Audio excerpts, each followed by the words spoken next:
But ಈ ಸವಾಲುಗಳು ಬರ್ತಾವೆ, ತಳಮಳ ಇರ್ತಾವೆ. ಬರಲಿಲ್ಲ, ಸವಾಲು ಬರಲಿಕ್ಕೆ ಏನು ತೊಂದರೆ ಸರ್? ಸವಾಲು ಬಂದರೆ ಏನು ತಕರಾರದ? ಬರಲಿ. ಆಗಲೇ ಇದ್ನಲ್ಲ, ಸವಾಲು ಬಂದರೆ ಎರಡೇ ಪ್ರಶ್ನೆ, ಸಾಲ್ವ್ ಮಾಡ್ಲಿಕ್ಕೆ ಆಗ್ತದೆ ಇಲ್ಲೋ? ಆಗ್ತಿದ್ರೆ ಮಾಡಿರಿ.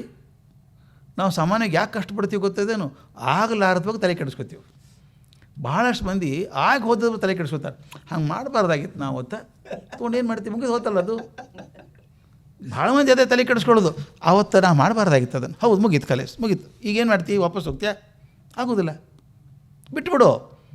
ಅದಕ್ಕೆ ಡಿ ವಿ ಜಿ ಮತ್ತು ಡಿ ವಿ ಜಿ ನನ್ನ ಗುರುಗಳವರು. ಹೌದಾ? ಅಯ್ಯೋ, ಅವಕ್ಕೆ ದೊಡ್ಡ ಗುರುಗಳು ಸಿಗೋ ಸಾಧ್ಯ ಇಲ್ಲ ನನಗೆ. ಇರುವ ಕೆಲಸವ ಮಾಡು ಕಿರಿದೆನದೇ ಮನಸ್ಸಿಟ್ಟು, ದೊರೆತುದ ಹಸಾದವೆಂದುಣ್ಣು ಗೊಣಗಿಡದೆ. ಎಷ್ಟು ಚೆನ್ನಾಗಿದೆ ನೋಡ್ರಿ ಅದು. ಇರುವ ಕೆಲಸವ ಮಾಡು ಕಿರಿದೆನದೇ ಮನಸ್ಸಿಟ್ಟು. ಈ ಸಣ್ಣ ಕೆಲಸ, ದೊಡ್ಡ ಕೆಲಸ, ಕೊಟ್ಟ ಕೆಲಸ ಚೆಂದಾಗಿ ಮಾಡಪ್ಪ ನೀನು, ಯಾವ ಕೆಲಸ ಇರಲಿ. ದೊರೆತುದ ಹಸಾದವೆಂದುಣ್ಣು ಗೊಣಗಿಡದೆ. ಏನು ಸಿಗ್ತದೆ ಅದು ಪ್ರಸಾದ ಅಂತೀನು. ಅವ್ರು ನೋಡಬೇಡ ನೀನು, ನಿನಗೆ ಸಿಕ್ಕ ಸಿಕ್ಕದ್ದು ನಿನಗೆ.